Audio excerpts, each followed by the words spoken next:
ஸ்தோத்திரம். இயேசுவின் நாமத்தில் உங்கள் யாவையும் வாழ்த்துகிறேன். நம்முடைய ஓய்வு ஆராதனைக்கு அன்போடு நான் வரவேற்க ஆசைப்படுகிறேன். Let me greet and welcome all of you to our Sunday worship service. Okay, கர்த்தருக்கு ஸ்தோத்திரம். ஆண்டவரை நோக்கி நாம் ஜெபிப்போமாக. Let us pray. அன்பின் தேவனே, கர்த்தாவே, இந்த கால வேலைக்காக ராஜா நாங்கள் நன்றி செலுத்துகிறோம். இவ்விதமாக உங்களுடைய நாமத்தில் கூட நீ கொடுத்த கிருபைக்காக ஸ்தோத்திரம். Thank you Lord for an opportunity to gather once again. We pray and commit ourselves in the entire service into your loving hands. Minister to us. எங்களோடு கூட ஆண்டவரை இடைப்பாடும் பரிசுத்த ஆவியானவரே ஒவ்வொருவரோடு கூட பேச வேண்டுமாக ஜெபிக்கிறோம். இயேசுவின் நாமத்தில் வேண்டிக் கொள்கிறோம் நல்ல பிதாவே, ஆமென்.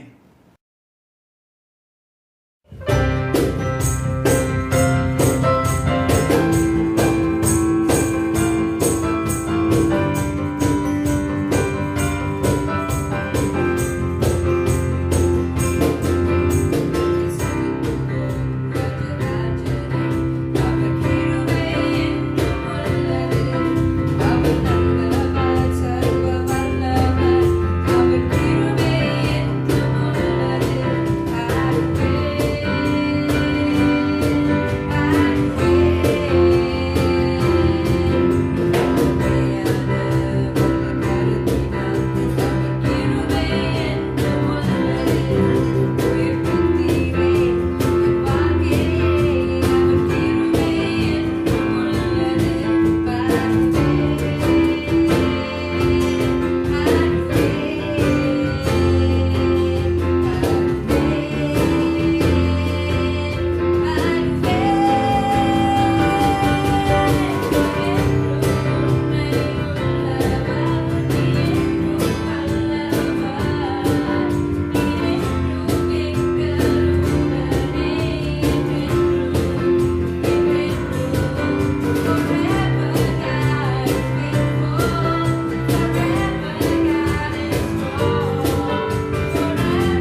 வாருங்கள் நம் தேவனை நோக்கி ஜெபிப்போம். அன்பின் தேவனே, கர்த்தாவே, இந்த அருமையான காலை வேலைக்காக பாராட்ட நாங்கள் நன்றி செலுத்துகிறோம். இவ்விதமாக உங்களுடைய பிள்ளைகளாக ஆண்டவரே ஜெபத்திலே நாங்கள் ஒருமனப்பட்டு கூடத்தக்க நீ கொடுத்த கிருபைக்காகப்பா ஸ்தோத்திரம். விசேஷமானமாக இந்த ஆண்டவரே ஓய்வு நாளை நாங்கள் உம்மை ஆராதிக்க நீ கொடுத்த வாய்ப்புக்காகப்பா ஸ்தோத்திரம். கடந்த வாரம் முழுவதும் கடந்த மாதம் முழுவதும் ஆண்டவரே எங்கள் ஒவ்வொருவரையும் கண்ணின் மணி போல நீ காத்ததுக்காகப்பா ஸ்தோத்திரம்.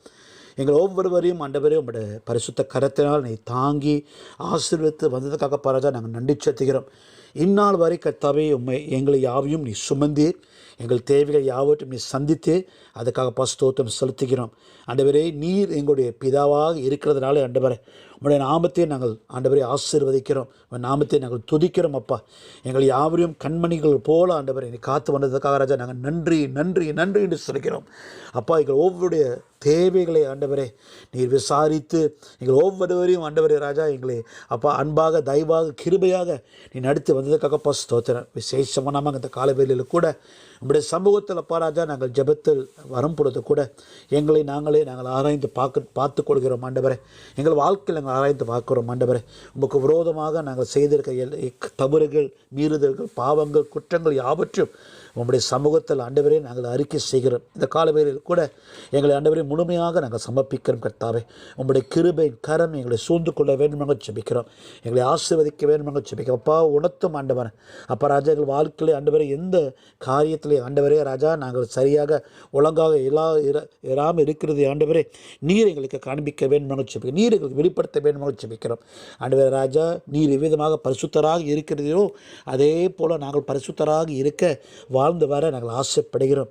ஆண்டவரே, வேதத்தில் வாசிக்கிறது போல பரிசுத்தம் இல்லாமல் ஆண்டவரே உண்மை நாங்கள் ஒரு நாளும் காண முடியாது ஆண்டவரே. அப்பா, எங்கள் வாழ்க்கையில் எங்கள் ஜீவியத்தில் ஆண்டவரே உண்மை நாங்கள் காண உம்முடைய கிரிகளை யாவற்றும் நாங்கள் அனுபவித்து வர நாங்கள் ஆசைப்படுகிறோம். உம்முடைய கரம் ஆண்டவரே எங்கள் வாழ்க்கையிலே ஆண்டவரே இருக்க வேண்டும் நாங்கள் ஜெபிக்கிறோம். ஆகிய ஆண்டவரே இதை தடையாக இருக்கிற எல்லா தடைகளை நாங்கள் நீங்களாக்க வேண்டும் நாங்கள் ஜெபிக்கிறோம். நாங்கள் இருக்கிற ஜெபத்துக்கு ஆண்டவரே நீ செவி சாய்த்து ஆண்டவரே உங்களுடைய சித்தம் பிரகாரமாக உங்களுடைய நேரம் பிரகாரமாக அந்த ஜெபங்களுக்கு யாவற்றுக்கும் நீ பதில் தருவீர் என்று ஆண்டவரே அந்த விசுவாசத்தோடு ஆண்டவரை நாங்கள் ஜெபிக்கிறோம். ஆகிய ஆண்டவரே இந்த காலவேளையில் கூட எங்கள் தவறுகள் யாவற்றும் நாங்கள் அறிக்கை செய்து மனம் திரும்பி அறிக்கை செய்து ஆண்டவரே அதை விட்டுவிட நாங்கள் மனதாக இருக்கும் கர்த்தாவே எங்கள் முழுமையாக ஒப்புக் கொடுக்கிறோம். விசேஷமாக இந்த காலவேளையில் கூட அப்பா ராஜா சபையில் இருக்கிற ஒவ்வொரு தனிப்பட்ட குடும்பங்களை நாங்கள் நினைவு கூறுகிறோம். எங்களை அழைத்த தேவ நீர், எங்களை ஆண்டவரே நீ ரட்சித்தீர், மீட்டீர் ஆண்டவரே. அதுக்காக ராஜா நன்றி செலுத்துகிறோம். உங்களுடைய விலையேற இரத்தத்தை ஆண்டவரை நீ சிந்தி எங்கள் ஒவ்வொருவரும் சம்பாதித்ததுக்காக ஸ்தோத்திரம் செலுத்துகிறோம். நாங்கள் எங்களுக்கு சொந்தமில்லை, நாங்கள் உமக்கு சொந்தம் ஆண்டவரே. ஆகிய இந்த காலவேளையில் கூட அப்பா எங்களை முழுமையாக அவ்விதமாக ஒப்புக் கொடுக்கிறோம், அறிக்கை செய்கிறோம் ஆண்டவரே. அப்போ ஒவ்வொரு குடும்பத்தின் நீ விசாரியும், ஒவ்வொரு குடும்பத்தின் தலைவியின் மேல் உங்களுடைய கருத்தை நீ வெய்யும், ஒவ்வொரு குடும்பத்தின் தேவைகளை ஆண்டவரே நீர் அப்பா அறிந்தவராக இருக்கின்றே கர்த்தாவே. அப்பா, எடுக்கிற ஒவ்வொரு பிரயாசங்கள், முயற்சிகள், குடும்ப வருமானங்கள் யாவற்றும் கருத்து ஒப்புக் கொடுக்கிறோம். அது தொடர்ந்து நீர் ஆசீர்வதியும். அது ஆண்டவரே குடும்ப காரியங்கள், தேவைகளை யாவற்றும் சந்திக்க அதை நிறைவாகவும் போதுமாக இருக்க நீ உதவி செய்ய வேண்டும் நாங்கள் ஜெபிக்கிறோம். குடும்பத்தில் இருக்கிற பிள்ளைகளுக்காக நாங்கள் ஜெபிக்கிறோம். விசேஷமாக படிக்கிற பிள்ளைகளுக்காக நாங்கள் ஜெபிக்கிறோம் ஆண்டவரே. ஒவ்வொரு படிக்கிற பிள்ளைகள் மேலும் உங்களுடைய கரத்தை நீ வையும் ஆண்டவரே. இந்த கோவிட் காலத்தில் ஆண்டவரே படிப்பு ஆண்டவரே தடைப்பட்டு போயிட்டது ஆண்டவரே.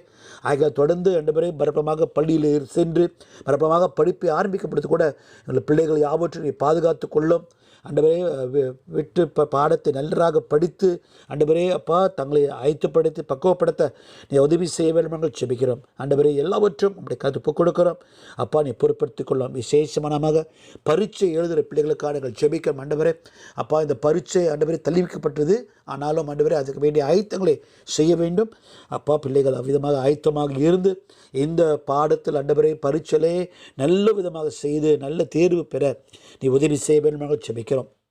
நன்றி செலுத்துகிறோம் அப்பா. ஒவ்வொரு குடும்பத்தை உங்களுடைய பாதத்தில் எங்களை வைக்கிறோம். தொடர்ந்து நீ வழிநடத்தும் அப்பா. ஒவ்வொரு குடும்பம் உம்முடைய குடும்பமாக ஆண்டவரே மாற்றிக்கொள்ள விரும்பங்கள் ஜெபிக்கிறோம். உம்முடைய தேவ பிரசனம் மட்டும் இல்லை, உம்முடைய தேவ கிருபை மட்டும் இல்லை, ஒரு ஜெபிக்கிற குடும்பமாக, வேதத்தை வாசிக்கிற குடும்பமாக, சாட்சியாக வாழ்கிற குடும்பமாக ஒவ்வொரு குடும்பத்தை நீர் ஆசீர்வதித்து நடத்த வேண்டும் ஜெபிக்கிறோம். எங்கெங்கே குடும்பங்கள் இருக்கிறதோ அந்த அந்த இடத்துல அந்த பகுதியில் ஆண்டவரை ஒளி வீசுகிறவர்களாக இருக்க, ஆண்டவரை நற்கிரிகளை செய்வர்களாக இருக்க நீ உதவி செய்ய வேண்டும் ஜெபிக்கிறோம். ஆண்டவரே அப்பா, அவங்க எங்கே இருந்தாலும் அப்பா, அவனுடைய வாழ்க்கை, அவனுடைய ஜீவியம் ஆண்டவரே சாட்சியாக இருக்க நீ உதவி செய்ய வேண்டும் என்று ஜெபிக்கிறோம். ஒரு சாட்சியுள்ள வாழ்க்கை நாங்கள் யாவரும் வாழ்ந்து வர நீ உதவி செய்ய வேண்டும் என்று ஜெபிக்கிறோம். ஆண்டவரே மத்திய 6ஆம் அதிகாரத்தில் வாசிக்கிறது போல ஆண்டவரே அநேகர் எங்களுடைய நற்கிரிகளை கண்டு பிதாவுக்கு மகிமை செலுத்த வேண்டும் என்று அவ்விதமாக உம்முடைய நாமத்தின் நிமித்தமாக நாங்கள் வாழ்ந்து வர, நாம மகிமைக்காக நாங்கள் வாழ்ந்து வர நீ உதவி செய்ய வேண்டும் என்று ஜெபிக்கிறோம். நன்றி ஆண்டவரே. அவ்விதமாக நாங்கள் ஆண்டவரே வாழ்ந்து வர எங்களை நீ பலப்படுத்தும், நடத்தும், ஆசீர்வதியும், கற்றுத்தாரும் ஆண்டவர். ஒப்பு கொடுக்கிறோம் ஆண்டவரே. உங்களுடைய பிள்ளைகள் என்று சொல்லும் பொழுது அந்த பேருக்கு ஏற்றபடி நாங்கள் வாழ்ந்து வர எங்களை நடத்த வேண்டும் என்று ஜெபிக்கிறோம். அப்பா தொடர்ந்து ஆண்டவரே அப்பா இந்த காலவேளையில் கூட எங்கள் தேசத்துக்காக நாங்கள் ஜெபிக்கிறோம். தேசத்தில் நடக்கிற ஒவ்வொரு காரியத்தை நீ அறிந்தவராக இருக்கிற கர்த்தாவே அப்பா, விசேஷமானமாக இந்த காலகட்டத்தில் இருக்கிற அரசாங்கத்துக்காக நாங்கள் ஜெபிக்கிறோம். ஆண்டவரே பல காரியங்கள் கேள்விப்படுகிறோம். ஆனாலும் வேதம் சொல்லுகிறதுப்பா, அரசாங்கத்துக்காக அதிகாரத்தில் இருக்கிறவர்களுக்காக ஜெபிக்க வேண்டும் என்று வேதம் சொல்லுகிறது கர்த்தாவே.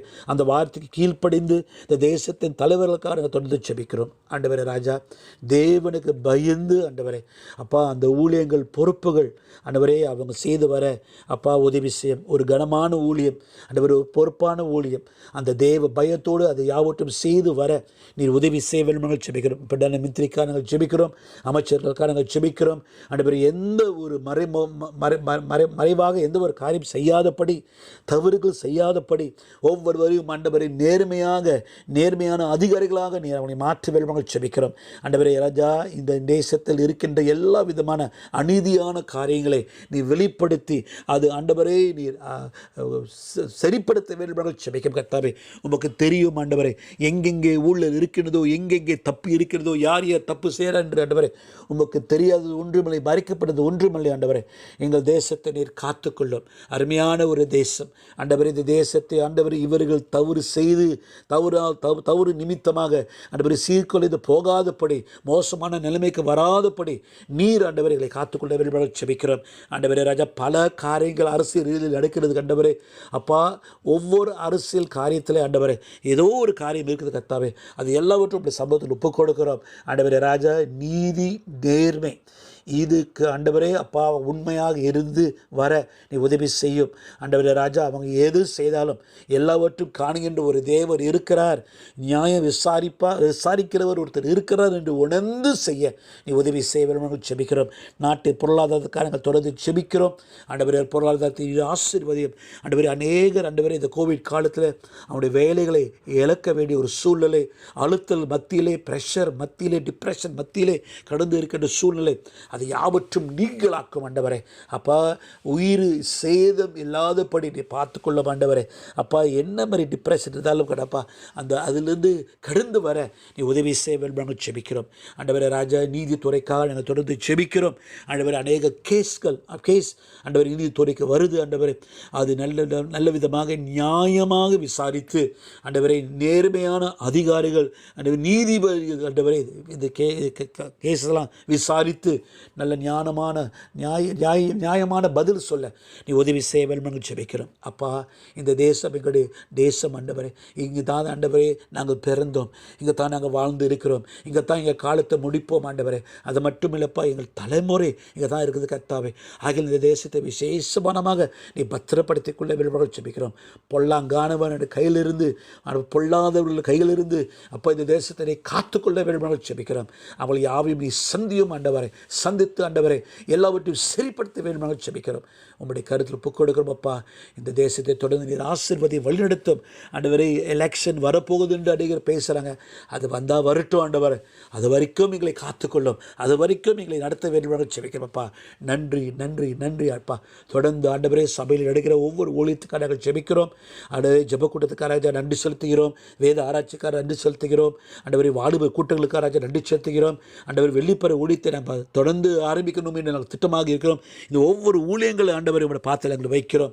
ஆண்டவரே, இந்த கோவிட் காலத்தில் அநேக காரியங்களை செய்ய முடியாமல் இருக்கிற ஒரு சூழ்நிலையில் கூட நாங்கள் சோர்ந்து போகாதபடி ஆண்டவரே ராஜா, நாங்கள் இன்னும் ஆண்டவரை கர்த்தருக்குள் அனலாக இருக்க, ஆண்டவரை உற்சாகமாக இருக்க எங்கள் யாவையும் ஆசீர்வதிக்க வேண்டும் என்று ஜெபிக்கிறோம். இப்போ கூட ஆண்டவரை அநேகர் ஆண்டவரை ஆராதனைக்கு வர முடியாத ஒரு சூழ்நிலை ஆண்டவரே, அதனால ஆண்டவரே அவங்க சோர்ந்து போகாதபடி அப்பா நீ பொறுப்படுத்திக்கொள்ள. அநேகருக்கு சிறு பிள்ளைகள் உண்டு ஆண்டவரே, அவங்களை விட்டுட்டு வர முடியலை ஆண்டவரே. ஆகல அந்த காணொலியின் மூலமாகத்தான் எல்லாம் பார்க்குறாங்க, எல்லாம் செய்கிறாங்க. அப்பா இந்த காணொலியின் மூலமாக ஆசீர்வாதம் அடைந்து கொள்ள வேண்டும் என்று ஜெபிக்கிறோம். அவனுடைய ஒவ்வொருடைய உள்ளத்தை நீர் ஆசீர்வதிக்க வேண்டும் என்று ஜெபிக்கிறோம். அது நிமித்தமாகப்பா எங்கள் சபையின் விசுவாசிகள் யாவரும் வளர்ந்து ஆண்டவர் வர வேண்டும் என்று ஜெபிக்கிறோம். ஆண்டவரே, நாங்கள் ஜெபிக்கிறோம். ஒரு நாள் காரணங்கள் ஜெபிக்க எல்லாரும் கூடி வர, சிறு பிள்ளைகளும் சேர்ந்து கூட கூடி வர ஆண்டவரே அப்பா ஒரு நாட்காலங்கள் தொடர்ந்து ஜெபிக்கிறோம். இந்த கோவிட் கிருமியை ஆண்டவரே இயேசுவின் நாமத்தில் அகற்றுகிறோம். கர்த்தாவே, இன்னும் பரவாதபடி நீர் அகற்ற வேண்டும் அப்பா. நாங்கள் யாவரும் பொறுப்பாக இருந்து பொறுப்பாக நடக்க நீ உதவி செய்ய வேண்டும் என்று ஜெபிக்கிறோம். அப்போ ஒவ்வொரு நாளும் நாங்கள் வாசிக்கிறோம், ஒவ்வொரு நாளும் கேள்விப்படுகிறோம், அந்த கிருமி பரவி கொண்டு இருக்குது கர்த்தாவே. அதை நீ தடுக்க வேண்டும் இயேசுவின் இரத்தத்தினால் ஆண்டவரே, அதை நீ தடுக்க வேண்டும் என்று ஜெபிக்கிறோம். இந்த கொள்ளோ நோயை ஆண்டவரே இயேசுவின் நாமத்தில் அகற்றுகிறோம் கர்த்தாவே. நீ பொறுப்படுத்திக் கொள்ளும் தேசத்தை நீ காத்துக்கொள்ளும் ஆண்டவரே. நீர் ஆசீர்வதிக்க வேண்டும் என்று ஜெபிக்கிறோம். தொடர்ந்து ஆண்டவரே நாங்கள் எங்களை ஒப்புக் கொடுக்கிறோம். வியாதியாக சுகவீனமாக பலவீனமாக இருக்கிற மக்களை யாவும் கூட நாங்கள் நினைவு கூறுவோம் கர்த்தாவே. எங்கே வியாதி இருக்கிறதோ, எங்கே பலவீனம் இருக்கிறதோ, இயேசுவின் தலபங்களை நாங்கள் நினைவு கூறுகிறோம். எங்களுக்காக காயப்பட்டவர் நீர், எங்களுக்காக நொறுக்கப்பட்டவர் நீர் ஆண்டவரே. அப்பா உங்களை நோக்கி நாங்கள் பார்க்கிறோம். எங்களுக்கு ஒத்தாசை தருகிற தேவனாக இருக்கின்றேன், இதோ நான் உன்னோடு கூட இருக்கிறேன் சொன்ன தேவன் நீர். அப்பா எப்பொழுதும் நீர் எங்களோடு கூட இருக்கிறேன். அதுக்காக ராஜா நாங்கள் நன்றி நன்றி நன்றி நன்றி என்று சொல்கிறோம். தொடர்ந்து கர்த்தாவே ராஜா அப்பா வியாதியான மக்களை நீ தொட்டு அந்த வியாதி நீங்களாக்கி அவங்களை யாவையும் சுகப்படுத்த வேண்டும் என்று ஜெபிக்கிறோம். கூடிய சீக்கிரத்தில் கர்த்தாவே அப்பா சபையிலே சாட்சி கூற, நாமத்தை மகிமைப்படுத்த, நாமத்தை உயர்த்த அவ்விதமாக நீ நடத்த வேண்டும் என்று ஜெபிக்கிறோம். நன்றி அப்பா. அப்பா விருப்ப ஊழியத்துக்காக தொடர்ந்து ஜெபிக்கிறோம். அம்பாங் திருச்சபைக்காக தொடர்ந்து ஜெபிக்கிறோம். அம்பாங் கூட பார்த்து நாங்கள் வைக்கிறோம். ஆண்டவரே, கூடிய சீக்கிரத்தில் ஆண்டவரே அங்கே ஆராதனை ஆரம்பிக்க போகிறோம். ஆண்டவரே, தொடர்ந்து எல்லா ஆயத்தங்களையும் நீ பொருட்படுத்திக் கொள்ள வேண்டும் நாங்கள் ஜெபிக்கிறோம். உங்களுடைய வார்த்தைக்காக ராஜா நாங்கள் நன்றி. இன்றைக்கு உங்களுடைய வார்த்தை பகிர்ந்து கொள்ள போகிற டாக்டர் கிளாரன்ஸ்காக ராஜா நன்றி செலுத்துகிறோம். அவரை நீ கௌரவித்ததுக்காகப்பா நன்றி செலுத்துகிறோம். உங்களுடைய வார்த்தை அவர் மூலமாக வரும்பொழுது கூட எங்கள் ஒவ்வொரு உள்ளத்தில் நீ பேச வேண்டும் நாங்கள் ஜெபிக்கிறோம். அப்போ உங்களுடைய வார்த்தைகளை தொட வேண்டும், உங்களுடைய வார்த்தைகளை மாற்ற வேண்டும், உங்களுடைய வார்த்தைகளை பலப்படுத்த வேண்டும் அப்பா. ஒப்புக் கொடுக்கிறோம் ஆண்டவரே. பரபரமாக எங்களை தாழ்த்துகிறோம், நாமத்தை உயர்த்துகிறோம். உங்களுடைய சித்தம் எதுவோ எங்கள் வாழ்க்கையை அது செயல்படுத்தும் ஆண்டவரை. எங்கள் முழுமையாக ஒப்புக் கொடுக்கிறோம். வழிநடத்தம் காத்துக்கொள்ளும். இயேசுவின் நாமத்தை ஜெபிக்கும் நல்ல பிதாவே, ஆமென். ஆண்டவர் சொல்லிக் கொடுத்த ஜெபத்தில் யாவரும் ஒருமனப்படுவோமாக. பரமனிதர்கள் பிதாவே, உம்முடைய நாமம் பரிசுத்தப்படுவதாக, உம்முடைய ராஜ்யம் வருவதாக, உம்முடைய சித்தம் பரலோகத்தில் செய்யப்படுறது போல பூமியிலே செய்யப்படுவதாக. அன்பில் ஆகாத கேட்க தாரும். விரும்பாய் குற்றம் செய்ய மன்னிக்கிறது போல எங்கள் பாவ குற்றங்களை மன்னியும். எங்களை சோதனை பிரேசனமும் தீர்மானித்துக் கொள்ளும். ராஜ்யம் வல்லமையும் மகிமையும் என்னுடைய வகையிலே. ஆமேன், ஆமேன்.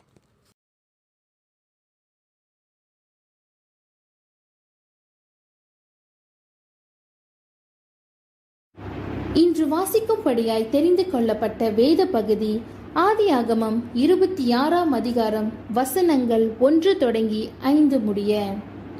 ஆபிரகாமின் நாட்களில் உண்டான பஞ்சத்தை அல்லாமல் பின்னும் ஒரு பஞ்சம் தேசத்தில் உண்டாயிற்று. அப்பொழுது ஈசாக்கு பெலிஸ்தருக்கு ராஜாவாகிய அபிமெலேக்கின் இடத்தில் கேராருக்கு போனான். கர்த்தர் அவனுக்கு தரிசனமாகி, நீ எகிப்துக்கு போகாமல் நான் உனக்கு சொல்லும் தேசத்திலே குடியிரு, இந்த தேசத்திலே வாசம் பண்ணு. நான் உன்னோடு கூட இருந்து உன்னை ஆசிர்வதிப்பேன். நான் உனக்கும் உன் சந்ததிக்கும் இந்த தேசங்கள் யாவையும் தந்து உன் தகப்பனாகிய ஆபிரகாமுக்கு நான் இட்ட ஆணையை நிறைவேற்றுவேன். ஆபிரகாம் என் சொல்லுக்கு கீழ்ப்படிந்து என் விதிகளையும் என் கற்பனைகளையும் என் நியமங்களையும் என் பிரமாணங்களையும் கை கொண்டபடியினால் நான் உன் சந்ததியை வானத்தின் நட்சத்திரங்களைப் போல பெருக பண்ணி உன் சந்ததிக்கு இந்த தேசங்கள் யாவையும் தருவேன். உன் சந்ததிக்குள் பூமியில் உள்ள சகல ஜாதிகளிலும் ஆசிர்வதிக்கப்படும் என்றார் என்பதே. ஆமென். Today's scripture reading is taken from Genesis chapter 26 verses 1 to 4.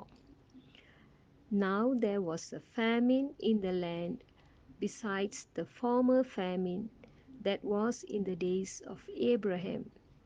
And Isaac went to Gerar to Abimelech, king of the Philistines. And the Lord appeared to him and said, Do not go down to Egypt. Dwell in the land of which I shall tell you. Sojourn in this land, and I will be with you and will bless you. For to you and to your offspring I will give all these lands, and I will establish the oath that I swore to Abraham your father. I will multiply your offspring as the stars of heaven, and will give to your offspring all these lands, and in your offspring all the nations of the earth shall be blessed. This is the word of the Lord. Thanks be to God. கிறிஸ்துவுக்கு பிரியமானவர்களே, உங்களை யாவரையும் இந்த காலை வேளையிலே இப்படி பார்ப்பதில் மிகுந்த மகிழ்ச்சி அடைகிறேன். இன்று நாம் தேவனுடைய வார்த்தையை கேட்கும்படியாக இருக்கிறோம். சத்தியத்தை கேட்பதற்கு முன்பாக வாருங்கள் நாம் கண்களை மூடி ஆண்டவரை நோக்கி நாம் பார்ப்போம். பரலோக பிதாவே, சர்வ வல்லமை உள்ள தேவனே, ராஜா, இந்த கால வேளையில் உம்மை நோக்கி நாங்கள் பார்க்கிறோம். கர்த்தாவே, நீர் வாரும் எங்கள் மத்தியில் உம்முடைய வார்த்தையை நாங்கள் தியானம் செய்யும்போது நீர் எங்களோடு இடைப்படும்படியாக நாங்கள் ஜெபிக்கிறோம். Father, we pray even as we meditate upon these words, O Lord, we ask that you will come and minister to us, talk to us, O Lord. எங்களோடு பேசும், நீர் பேசணும், நாங்கள் கேட்கணும். இந்த வார்த்தைகளிலே ஆண்டவரே உம்முடைய ஜீவன் எங்களோடு இருக்கும்படியாக நாங்கள் ஜெபிக்கிறோம், தாழ்த்துக்கிறோம், ஒப்பு கொடுக்கிறோம். நீர் இடைப்படும் இயேசு கிறிஸ்து நாமத்தில் ஜெபிக்கிறோம் எங்கள் நல்ல பிதாவே, ஆமென். இன்று காலை வேளையில் வேதத்திலிருந்து ஆதியாகமம் 26வது அதிகாரத்திலிருந்து சில வசனங்களை நாம் தியானம் செய்யும்படியாக இருக்கிறோம். எப்படியாகவே ஆண்டவர் ஈசாக்கோடு இருந்தார், எப்படி அவர் ஈசாக்கை வழிநடத்தினார். ஒரு பயங்கரமான ஒரு நேரம், கஷ்டமான ஒரு நேரம், தொல்லை உள்ள ஒரு நேரத்தில் அவர் ஈசாக்குக்கு கொடுத்த வாக்குத்தத்தங்களை ஞாபகப்படுத்தும்படியாக இந்த காலவேளையில் நாம் இருக்கிறோம். விசேஷமாக 26வது அதிகாரத்தில் வசனம் 6, இந்த வசனத்தை மையமாக வைத்து இந்த நாளிலே சத்தியத்தை கேட்கும்படியாக இருக்கிறோம். 6வது வசனம் சொல்லுகிறது, ஆதலால் ஈசாக் கெராரிலே வசித்தான். ஸோ ஐசக் டுவெல் இன் கெரார். எப்பொழுதுமே யாராவது ஒரு பட்டணத்தில் தங்கியிருந்தால் நம்ம அந்த பட்டணத்தில் இருக்கிறோம் அப்படின்னு சொல்லி நம்ம யாருக்கிட்டையும் சொல்ல மாட்டோம். உதாரணமாக, நான் ஷாலாமில் இருந்தால் நான் எல்லா இடத்துலையும் நான் ஷாலாமில் இருக்கிறேன் அப்படின்னு நான் சொல்வதில்லை. ஒருவேளை நீங்களும் கூட கப்போங்கில் இருக்கலாம், செந்தூரில் இருக்கலாம், கோம்பாக்கில் இருக்கலாம், ஸ்தாப்பாக்கில் இருக்கலாம். யாருமே சொன்னதில்லை நான் கோம்பாக்கில் தான் இருக்கிறேன், நான் ஸ்தாப்பாக்கில் இருக்கிறேன் அப்படின்னு யாரும் அப்படி வழக்கமாக அப்படி யாரும் சொன்னதில்லை. பாருங்கள், நான் வங்சா மாஜூவில் இருக்கிறேன் அப்படின்னு கூட யாரும் சொன்னது கிடையாது. ஆனால் இந்த வசனம் சொல்லுகிறது, ஈசாக்கு கெராரிலே வசித்தான். யார் எங்கே இருந்தால் நமக்கு என்ன, ஈசாக்கு எங்கே இருந்தால் நமக்கு என்ன. ஆனால் இந்த வசனத்தில் ஒரு காரியத்தை நம்ம பார்க்கிறோம், ஆதலால் ஈசாக் கெராரிலே வசித்தான். ஸோ ஐசக் டுவெல் இன் கெரார். ஆதலால் அப்படின்னா ஈசாக் இந்த கெராரிலே தங்கியிருந்தால், இந்த பட்டணத்தில் தங்கியிருந்ததுக்கு ஒரு காரணங்கள் இருக்கிறது என்று சொல்லி நாம் பார்க்கிறோம். அந்த காரணத்தை பார்த்து நாம் கடந்து செல்லும்படியாக இருக்கிறோம். இந்த 26வது அதிகாரத்தில் முதல் வசனத்தில் பார்க்கிறோம், அங்கே ஒரு பஞ்சம் வந்தது, பஞ்ச காலம் வந்தது. எப்படி ஆபிரகாம் தன் பிதாவினுடைய காலத்தில் ஒரு பஞ்சம் வந்ததோ அதே போல ஈசாக்கினுடைய காலத்தில் ஒரு பஞ்சம் வந்ததை நாம் பார்க்கிறோம். வழக்கமாகவே பஞ்சம் எல்லாருக்கும் வரும். ஆபிரகாமுக்கு பஞ்சம் வந்தது, இப்பொழுது ஈசாக்குக்கு பஞ்சம் வரதை நாம் பார்க்கிறோம். அவங்களுக்கு மட்டுமல்ல, யாருக்குமே வரும். இன்னைக்கு உங்களுக்கு வரும், எனக்கு வரும், இந்த உலகத்தில் இருக்கக்கூடிய யாவருக்கும் பஞ்சம் பல விதத்திலே வரக்கூடியதை நாம் பார்க்கிறோம். நம்முடைய வேலையிலே பஞ்சம் வரும், நம்முடைய குடும்பங்களிலே பஞ்சம் வரும், நாம் செய்யக்கூடிய காரியங்களிலே பஞ்சம் வரும், நம்மளுக்கு பெற்றோர்கள் மத்தியிலே பஞ்சம் வரும். இப்படி பலவிதமான சோதனைகள் பஞ்சமாக வரக்கூடியதை நாம் பார்க்கிறோம். விசேஷமாக இந்த காலகட்டத்தில் நம்முடைய தேசத்திலும் உலகத்திலும் இந்த கொரோனா வைரஸ் என்று அதிகமாக தாக்கி கொண்டு அது ஒரு விதமான பஞ்சத்தை உலகத்திலே கொண்டு வரக்கூடியதை நாம் பார்க்கிறோம். அப்போ ஆண்டவர் இந்த பஞ்சம் வரக்கூடிய இந்த சூழ்நிலையில் ஈசாக்குக்கு கொடுத்த வாக்குத்தத்தங்கள் என்ன, அந்த வார்த்தையை எப்படி நமக்காக பயன்படுத்த முடியும் என்று சொல்லி நாம் பார்க்க இருக்கிறோம். இந்த முதலாவது வசனத்தில் ஈசாக்கு அபிமெலேக் என்ற பெலிஸ்தியன் ராஜா இடத்துல போனதை நாம் பார்க்கிறோம். அவர் யோசித்தார், இந்த பஞ்சம் வந்துருச்சு, எங்கே போகிறது என்று சொல்லி அவர் தடுமாறி கொண்டு இருந்ததை நான் பார்க்கிறோம். நம்முடைய வாழ்க்கையிலும் கூட அப்படிப்பட்ட ஒரு தடுமாற்றம் இருக்கும். எங்கே போகிறது, யாரை பார்க்கறது, எங்கே உதவி தேடுகிறது என்று சொல்லி சூழ்நிலைகளை நாமும் கடந்து போகக்கூடியவர்களாக இருக்கிறோம். ஆனாலும் இந்த 2வது வசனத்தில் நாம் பார்க்கிறோம், ஆண்டவர் ஈசாக்குக்கு தரிசனமானார்.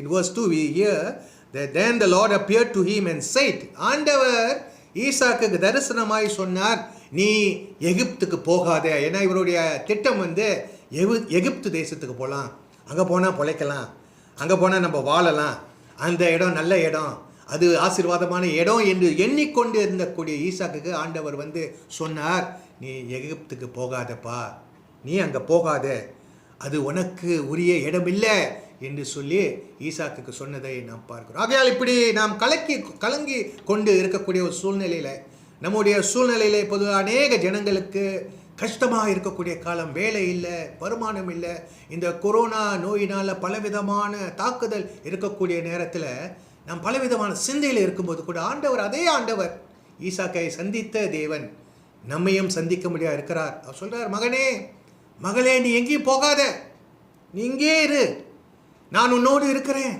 நீ கவலைப்படாதே, நான் உன்னோடு இருக்கிறேன், உன்னை நான் நடத்துகிறேன் என்று ஈசாக்கை சந்தித்த தேவன் நம்மை சந்திக்கும்படியா இருக்கிறதை நாம் பார்க்கிறோம். ஈசாக்கு இப்பொழுது 2 காரியங்கள் கையில் இருக்கிறது. ஒன்று, எகிப்துக்கு போகக்கூடியது. எல்லா நண்பர்கள் அந்த வட்டாரத்தில் இருக்கிறவர் எல்லாரும் எகிப்துக்கு போகிறாங்க. ஏன்னா இங்கே வாழ முடியாது, பஞ்சம், கொடிய பஞ்சம். ஆபிரகாம் காலத்தில் நாம் பார்க்கிறோம், கொடியம் வந்தது என்று சொல்லி அங்கே வசனங்களை எல்லாம் பார்க்கிறோம். ஆதியாகமம் 12வது அதிகாரம் 13வது அதிகாரத்தில் நாம் பார்க்கிறோம், கொடிய பஞ்சம் வந்தது. அதே போல் இப்போ கொடிய பஞ்சம், எல்லாரும் போகிறாங்க எகிப்து தேசத்தில் பிழைக்கும்படியாக. ஈசாக்கு சொல்கிறாங்க, ஈசாக்கு வந்துருப்பா, come Isaac, come let us go, இங்கே இருந்து நீ கஷ்டப்பட போகிற, இங்கே இருந்து நீ ஒன்றும் இல்லாமல் சாக்க போகிற, உனக்கு பணம் இருந்தும் பொருள் வாங்க முடியாது அப்படின்னு அவர் இடத்துல சொல்கிறதை நாம் பார்க்கிறோம். இந்த கொரோனா நோய் வந்த நேரத்தில் அநேகருக்கு பணம் இருந்தது, ஆனால் வாங்குறதுக்கு பொருள் இல்லை, ஏன்னா கடையெல்லாம் சாத்தி இருந்துச்சு. All the shops were closed and even if they have money they can't use it. இங்கே ஐசேக் அல்லது ஈசாக்கு அதே ஒரு சூழ்நிலை. பணம் இருந்தோம், ஈசாக் நீ என்ன செய்ய போகிற, உன்னால் வாழ முடியாது என்று சொல்லி கூப்பிட்டாங்க. எல்லா நண்பர்களும் போனாங்க, சிலரை பார்த்து சிரித்தாங்க, ஐசேக் உனக்கு என்ன பைத்தியம் பிடிச்சிருச்சா, நீ என்ன வரமாட்டேன்ற இங்கே இருக்கிற அப்படின்னு சொல்லி அவனை பார்த்து சிரித்தாங்க. ஆனால் ஈசாக் அவனுக்கு 2 காரியங்கள் உண்டு. ஒன்று எகிப்துக்கு போவது, இன்னொன்று தனக்கு பிரியமான தேவனுடைய வார்த்தை. அவர் சொன்னார், ஆண்டவர் சொன்னார், நீ இங்கேயே இரு, நீ இந்த இடத்துல இரு என்று சொன்ன அந்த வார்த்தை தன்னுடைய தொழிலில் இருந்ததை நாம் இந்த வசனத்திலே பார்க்கிறோம். ஈசாக்கு எடுக்கக்கூடிய ஒரு மகா பெரிய ஒரு தீர்மானம், ஒரு தீர்வு என்ன, அவன் அங்கே இருக்கும்படியாக தீர்மானித்த. வசனம் 3 சொல்லுகிறது, ஈசாக் அந்த தேசத்தில் இருக்கும்படியாக ஆண்டவர் அவனுக்கு வாக்குத்தத்தங்கள் கொடுத்தார். அவர் சொன்னார், உன்னை நான் ஆசீர்வதிப்பேன். 3வது வசனம் 26வது அதிகாரம் 3வது வசனம் சொல்லுகிறது, ஆண்டவர் சொன்னது, நான் உன்னை ஆசீர்வதிப்பேன், இந்த தேசத்திலே நான் உன் தகப்பனுக்கு கொடுத்த வாக்கை நான் உனக்கு கொடுத்து அவைகளை நிறைவேற்றுவேன் என்று ஆண்டவர் சொன்னதை நாம் பார்க்கிறோம். நம்முடைய வாழ்க்கையிலும் கூட அநேக வேளையில் இப்படிப்பட்ட கட்டத்தில் நாம் வந்திருக்கிறது நமக்கு ஞாபகம் வருது. கஷ்டம், தொல்லை, துக்கம், கவலை, வேதனை, வறுமை, வேலை இல்லா, பணம் இல்லாத சூழ்நிலை, இப்படிப்பட்ட பல சூழ்நிலைகளில் ஆண்டவர் சொன்ன வார்த்தை, நமக்கு சொன்ன வார்த்தை, நம்முடைய பெற்றோர்களுக்கு சொன்ன வார்த்தை, நம்முடைய முன்பிதாக்களுக்கு சொன்ன வார்த்தை, நம்முடைய பெற்றோர்களுக்கு சொன்ன வார்த்தை என்ன? அவர் சொன்னார், பெற்றோர்களுக்கு சொன்னார், உன் பிள்ளைகளை நான் நடத்துவேன், உன்னை கைவிட மாட்டேன், உன்னை ஆசீர்வதிப்பேன், உன்னை தலைமுறையாய் ஆசீர்வதிப்பேன் என்று சொன்ன வார்த்தை ஒருவேளை நம்ம மறந்திருக்கலாம், நம்முடைய பெற்றோரும் கூட மறந்திருக்கலாம். ஆனால் அவர் மறக்காதவர், அதை அப்படியே ஞாபகத்தில் வைத்து நடத்த கூடியவராக இருக்கிறதை நாம் பார்க்க. இந்த 3வது வசனத்தில் 4வது வசனத்திலும் கூட உன்னை பெரிய ஜாதியாக்குவேன் என்று சொல்லி அந்த கஷ்டமான நிலைமையில், அந்த கஷ்டமான சூழ்நிலையில், ஈசாக்கு குழம்பி போய் இருக்கக்கூடிய அந்த நிலைமையில ஆண்டவர் சொல்லுகிறார், உன்னை நான் பெரிய ஜாதியாக்குவேன். யாருமே இல்லை, எல்லாரும் போயிட்டாங்க, அந்த ஊரை விட்டு, கேராரை விட்டு எல்லாரும் போயிட்டாங்க. அங்கே அவர் சொல்லுகிறார், உன்னை நான் பெரிய ஜாதிகளாக்குவேன், உன்னை ஒரு பெரிய தேசமாக்கி உன்னை நான் ஆசீர்வதிப்பேன் என்று சொன்னதை ஈசாக் அங்கே அந்த சத்தத்தை, ஆண்டவருடைய சத்தத்தை கேட்டதை நாம் பார்க்கிறோம். அப்போ ஈசாக்குடைய தீர்மானம் என்ன? ஈசாக்குடைய தீர்மானம் 5வது வசனத்தில், ஆபிரகாம் தன்னுடைய தகப்பன் தேவனுடைய வார்த்தையை கேட்டு கீழ்ப்படிந்ததைப் போல ஈசாக்கும் கேட்டு கீழ்ப்படிந்ததை நாம் பார்க்கிறோம். இதுதான் மிக முக்கியமான ஒரு காரியம். இதுதான் ஈசாக்குனுடைய வாழ்க்கையில மிக முக்கியமான காரியமாய் இருக்கிறத நாம் பார்க்கிறோம். அவனை ஆசீர்வதித்ததை ஆண்டவர் ஞாபகப்படுத்தினார்.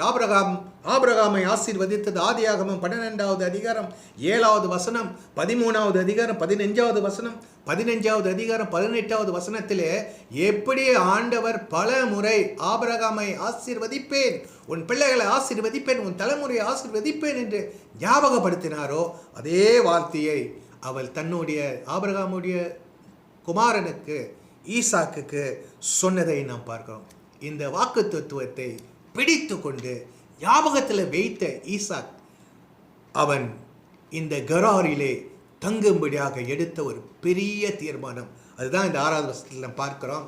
ஆதலால் ஈசாக் கராரிலே வசித்தான். So Isaac dwell in Gerar. இன்னைக்கு நீங்களும் நானும் கூட ஒரு பட்டணத்தில் வசிக்கிறோம் என்று ரொம்ப பெருமையாய் சொல்லக்கூடியதாக இருந்தால் அதுக்கு காரணம் கர்த்தர் என்னை சொன்னார், கர்த்தர் என்னை நடத்தினார், கர்த்தர் என்னை இங்கே இருக்கும்படியாக அவர் சொன்ன பிரகாரமாய் நான் கடந்த எத்தனை வருஷம், 20 வருஷமா, 30 வருஷமா, 40 வருஷமா இந்த இடத்துல இருக்கிறேன். இந்த இடத்திலே அவர் என்னை ஆசீர்வதித்து என்னை உயர்த்த கூடியவராக இருக்கிறார் என்று சொல்லி நீங்களும் நானும் கூட ரொம்ப சந்தோஷமாக மகிழ்ச்சியாய் கர்த்தருடைய நாம மகிமைப்படும்படியாய் சொல்ல முடியும். அதுக்கப்புறம் என்ன நடந்தது? ஈசாக்கு சில தவறுகள் செய்தார். அவர் கடவுள் மேலே முழு நம்பிக்கையை வைக்காமல் அவர் பெலிஸ்தீன் ராஜா இடத்துல போனார்.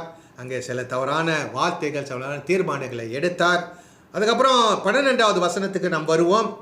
இங்கே அந்த நிலம், அந்த ஊர் மிகுந்த காஞ்சி போய் மிகுந்த வறட்சியாக இருக்கக்கூடிய அந்த நிலைமையில் அவர் பயிரிட ஆரம்பித்தார். எல்லாரும் சொன்னாங்க, ஈசாக்கு நீ ஒன்றும் செய்ய முடியாது ஈசாக்கு, இந்த நிலம் அப்படி காஞ்சி போயிருக்கு, the land is dry, நிலம் அப்படியே காஞ்சி போயிருக்கு, நீ எப்படி இங்கே போய் நீ செய்ய போகிற, வா நம்ம எகிப்துக்கு போகலாம் என்று சொல்லி கூப்பிடும்போது வசனம் 12 சொல்லுகிறது, ஈசாக்கு அந்த நிலத்தில் பயிரிட்டான். அந்த நிலம் காஞ்சி போயிருந்ததை அவன் அந்த நிலத்தை அப்படியே உடைத்து அந்த நிலத்தை அவன் உளுந்து அவன் பயிரிட்டு அதே இடத்துல அந்த ஆண்டு அவன் 100 மடங்கு அறுவடை கண்டான் என்று 12வது வசனத்தில் சொல்லுகிறதை நாம் பார்க்கிறோம். எவ்வளோ கஷ்டமாக இருக்கு, எவ்வளோ வேதனையாக இருக்கு, எவ்வளோ கடினமான ஒரு சூழ்நிலைகள், எவ்வளோ பஞ்சமாக இருக்கு. எப்படி இருந்தாலும் கர்த்தருடைய வார்த்தையை கேட்டு நீங்கள் இடத்துல நின்று நீங்கள் அவரை நோக்கி பார்க்கும்போது எப்படி தொல்லையாக இருந்தாலும் கூட அவர் அந்த இடத்துல, அவர் சொல்லும் இடத்திலே நிற்கும்போது அவர் பல மடங்கு, 1 மடங்குல 2 மடங்குல அந்த 100 மடங்கு ஆசீர்வாதம் கொண்டு வரக்கூடியவராக இருக்கிறார், ஆசீர்வதிக்கக்கூடியவராக இருக்கிறார். இன்றைக்கி இந்த கொரோனா நோய் சூழ்நிலையினால அநேகர் பல விதமான சோதனைகளை கடந்து போவதை நாம் பார்க்கிறோம். சிலருக்கு சம்பளம், பாதி சம்பளம், சிலருக்கு வேலை இல்லை, சிலருக்கு கடன்லாம் கட்டணும், லோன்ஸ் கட்டணும். இப்படி இருக்கக்கூடிய நிலைமையில் நம்ம எங்கே நோக்கி பார்க்குறோம்? நம்ம சூழ்நிலைகளை நோக்கி பார்க்குறோமா? அல்லது இங்கே போனால் நம்ம வேறு இடத்துக்கு எங்கே போனால் நம்ம பொழைக்கலாம்னு சொல்லி நம்ம எண்ணம் வருதா? அல்லது வாக்குத்தத்தம் கொடுத்த ஆண்டவர் ஆபிரகாமின் தேவன், ஈசாக்கின் தேவன், யாக்கோபின் தேவன், கொடுத்த வாக்குத்தத்தம் கொடுத்த அந்த ஆண்டவரை நோக்கி பார்த்து அவருடைய வாக்குத்தத்துவத்திலே நாம் நிற்கக்கூடியவர்களா இருக்கிறோமா என்று சொல்லி நாம் தீர்மானிக்க வேண்டும். 13வது வசனத்தில் நாம் பார்க்கிறோம், அவன் 100 மடங்கு பெற்றது மட்டுமல்ல, அந்த இடத்துல அவன் மிக ஆஸ்தி உள்ளவனாய் வந்தான். அந்த இடத்துல அவன் மிகுந்த ஆஸ்தி உள்ளவனான் வந்தது மட்டுமல்ல, தொடர்ச்சியாக அவனுடைய ஆஸ்தி வளர்ந்து அந்த இடத்துல அவன் மிகுந்த செல்வந்தனாய் இருந்தான் என்று சொல்லி 13வது வசனத்தில் நாம் பார்க்கிறோம். Verse 13 we see that he began to prosper and he continued prospering until he became very prosperous. அப்படின்னா அந்த பட்டணத்தில், இந்த ஊரில் ஈசாக்கு கூட வேறு யாரும் அப்படி ஆஸ்தி உள்ளவர்களா இல்லை. கொஞ்சம் யோசித்து பாருங்க, கர்த்தருடைய வார்த்தையில் பிடித்து கொண்டு வாழும்போது, ஜீவிக்கும்போது எப்படிப்பட்ட சோதனைகள் வந்தாலும் அந்த இடத்துல அவர் அதிகமான வளர்ச்சி, ஆசீர்வாதம், 100 மடங்கான ஆசீர்வாதங்களை கொண்டு வந்து நம்மை அந்த இடத்துல செல்வந்தனாய் வைக்கக்கூடியவராக இருக்கிறார். அந்த ஆண்டவர் உங்களுக்கும் உங்களுடைய பெற்றோர்களுக்கும் உங்களுடைய முன்பிதாக்களுக்கும் அவர் வாக்கு எடுத்திருக்கிறார். என்ன வாக்கு? உன்னை நான் ஆசீர்வதிப்பேன், உன்னுடைய சந்நிதியை நான் உயர்த்துவேன், உன்னை பெரிய மனிதனாக நான் கொண்டு வருவேன் என்று அவர் சொன்னதை நாம் பார்க்கிறோம். இந்த 13வது வசனத்தை அதை பார்க்கிறோம். 14வது வசனத்திலே நாம் பார்க்கிறோம், அவன் மிகுந்த வேலைக்காரர்களுக்கு, அநேக வேலைக்காரர்கள் இருந்து, அநேக வசதி இருந்து, அநேக செல்வந்தங்கள் சேர்த்து, அநேக மிருகங்களும் வைத்து அந்த இடத்துல பெலிஸ்தீனர்கள் பார்த்து பொறாமை அடையும்படியாக இருந்ததையும் அந்த இடத்துல நாம் பார்க்கிறோம். ஆகையால் சில வேளையில் நமக்கு வசதி, ஆசீர்வாதம் அதிகமாக வந்த மற்றவர்கள் பொறாமைப்படக்கூடியவர்களாக இருக்கிறார்கள். இது சகஜம், இது சகஜம். அதனால் அதை நம்ம பார்த்து பயப்படக்கூடாது, நம்ம பார்த்து கோவப்படக்கூடாது. ஆனால் எல்லாம் கடவுள் மேலே பாரத்தை போடணும். ஏன்னா ஆண்டவர் நமக்கு கொடுத்தார், அவர் நமக்கு பாதுகாக்கவும் அவரால் முடியும் என்று சொல்லி நாம் பார்க்கிறோம்.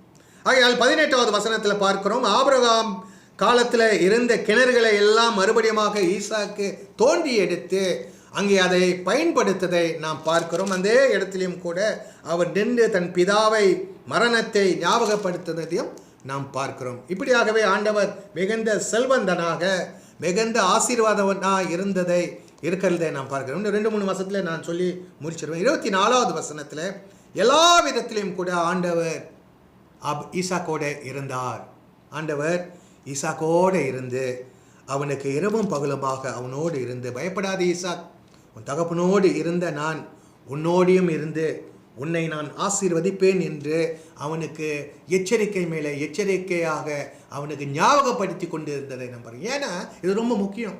சில வேளையில் நம்ம மறந்துடுவோம், சில வேளையில் நமக்கு சில ஆசீர்வாதங்கள், சில நன்மைகள் வசதியாக இருந்துட்டால் நமக்கு எங்கேருந்து வந்ததுன்னு நம்ம மறந்துடுவோம், கடவுளை கூட மறந்துடுவோம். ஏன்னா நம்ம பிஸியாக இருக்கிறோம், வேலையில் பிஸியாக இருக்கிறோம், சம்பாதியத்தில் பிஸியாக இருக்கிறோம், எல்லாத்துலேயும் பிஸியாக இருக்கும்போது ரொம்ப பேர் மறந்துடுவாங்க, இதெல்லாம் கடவுள் தான் கொடுத்தார் என்று மறந்துடுவாங்க. சில சொல்லுவாங்க இதெல்லாம் என்னோடய சொந்த திறமையில், சொந்த முயற்சியில் வந்ததுன்னு சில சொல்லுவாங்க. ஆனால் ஆண்டவர் ஈசாக்கோடு இருந்தார். அவருக்கு ஈசாக்கு எப்போதுமே அவர் தட்டி தட்டி சொன்னார், நான் உன்னோடு இருக்கிறேன்ப்பா, உன்னை நான் ஆசீர்வதிப்பேன், உன்னை நான் கைவிட மாட்டேன், பயப்படாதே, நீ பயப்படாதே என்று சொல்லி அவனை நடத்துகிறார். அதே போல் ஆண்டவர் நம்மோடு இருக்கிறார், நமக்கும் ஞாபகப்படுத்துகிறார். அவர் கொடுக்கிற நன்மைகள் எல்லாத்தையும் நாம் நினைவு கூர்ந்து அவரை நினைத்து பார்க்கக்கூடிய ஜனங்களாக இருக்க. ஏன்னா அவருடைய வாக்கை அவர் எப்போதும் நிறைவேற்றுவார், ஒரு நாளும் அவருக்கு மறக்க மாட்டார். ஒருவேளை நம்ம மறந்துருக்கலாம், ஒருவேளை நம்மளுடைய பெற்றோர்கள் மறந்துருக்கலாம், ஆனால் அவர் மறக்க மாட்டார். அவர் ஞாபகத்தில் வைத்து அப்படியாகவே நிறைவேற்றக்கூடியவராக இருக்கிறது நாம் பார்க்கிறோம். இறுதியாக நம் 25வது வசனத்தில் பார்த்தால், ஈசாக்கு அந்த இடத்துல அவன் ஒரு பலிபீடத்தை கட்டி அந்த இடத்துல ஆண்டவருடைய நாமத்தை மகிமைப்படுத்தும்படியாக அந்த இடத்துல ஒரு கூடாரத்தை வைத்ததை நாம் பார்க்கிறோம். இன்றைக்கி நீங்களும் நானும் கர்த்தருடைய நன்மைகளை பெற்று அவருடைய ஆசீர்வாதத்தை பார்த்து அவர் எல்லாத்தையும் நமக்காக செய்தார்.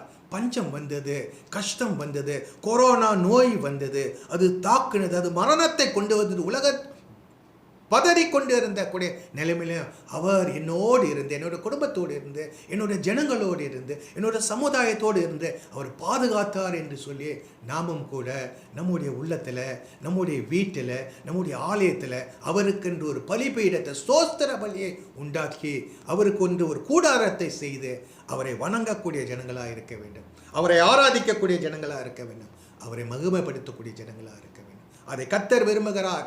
ஈசாக்கு செய்யும்படியாக அவர் நடத்தினார். அதன் நிமித்தமாக அவர் தொடர்ச்சியாக தன்னுடைய குமாரன் யாக்கோபை ஆசீர்வதித்தார். இன்னைக்கு நீங்களும் நானும் கூட அவர் தேவனுக்கு பிரியமான விதத்திலே அவரை ஆராதித்து அவர் செய்த நன்மைகளை நினைத்து பார்க்கும்போது அவர் நம்முடைய சந்நிதி, நம்முடைய பிள்ளைகள், நம்முடைய பிள்ளைகளுடைய பிள்ளைகள், நம்முடைய பிள்ளைகளுடைய பிள்ளைகளுடைய பிள்ளைகள் எப்படி தலைமுறை தலைமுறையாக அவர் ஆசீர்வதிக்கக்கூடியவராக இருக்கிறார். ஏன்னா அவர் சொன்னார், நான் உன்னை ஆசீர்வதிப்பேன், உன்னை பெரிய ஜாதியாக்குவேன். அப்படின்னா இந்த ஆசீர்வாதம் இந்த தேசத்தில் மட்டும் இல்லைங்க, மலேசியாவில் மட்டும் இல்லை, மலேசியா முழுக்க சகல இடத்துலையும் நம்முடைய சந்நிதி இருக்கும். அது மட்டும் இல்லை, உலகத்தில் பல இடங்களிலே நம்முடைய சந்நிதி வசிப்பார்கள், வாழ்வார்கள். அங்கே ஆண்டவரை ஆராதனை செய்யக்கூடியவராய், ஆண்டவருக்கு ஊழியம் செய்யக்கூடியவராய், ஆண்டவரை வணங்கக்கூடியவர்களாக, போதகர்களாக அவர் நியமித்து வைக்கக்கூடியவராக இருக்கிறார். இதான் ஆண்டவர் கொடுத்த வாக்கு தத்துவம். இன்னைக்கு ஆண்டவர் உங்களுக்கு ஒரு வாக்கு தத்துவம் கொடுக்கிறார். பயப்படாது. எப்படிப்பட்ட சோதனை, எப்படிப்பட்ட கஷ்டம், எப்படிப்பட்ட தொல்லை உன்னை நேரிட்டாலும் நான் உன்னோடு இருக்கிறேன். ஈசாக்கோடு இருந்த தேவன், ஈசாக்கை நடத்தின தேவன், எங்கேயும் போகாதே, இந்த பட்டணம் நான் உனக்கு கொடுத்த பட்டணத்திலே இரு என்று சொன்ன ஆண்டவர் இன்னைக்கு உங்களோட சொல்கிறார், இங்கே இரு மகனே, இதே இடத்துல நீ என்னை நோக்கி பாரு, உன்னை ஆசீர்வதிப்பேன், உன்னை உயர்த்துவேன், உன்னை செல்வந்தனாக்குவேன்.